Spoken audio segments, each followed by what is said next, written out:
Сайн байцгаана уу? Сониуч өнөрнө. Би өнөөдөр торнадо буюу хар салхины тухай ярьж өгье.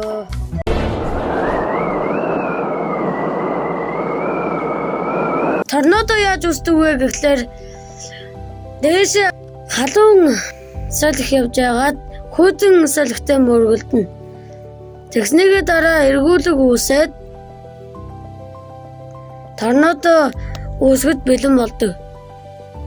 Хэрвээ усан дээр торнадо үүсгэх юм бол түүнийг усны торнадо гэж нэрлэдэг.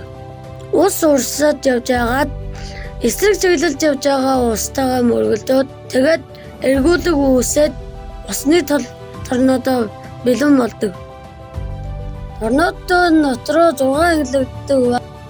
F-тгээс F5 хүртэл ангилагддаг. F-тэг нь бол хамгийн сул дээрээ гэж үзэгддэг.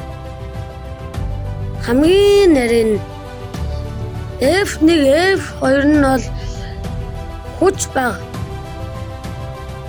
Ердөө маш их хийсгэж чаддаг.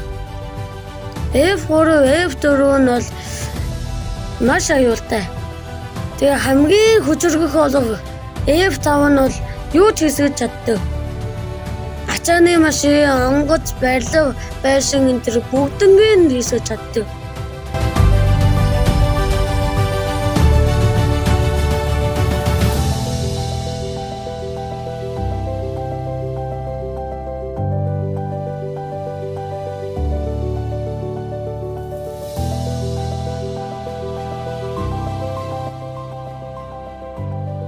Ингээд миний бичлэг минь дуусж байна.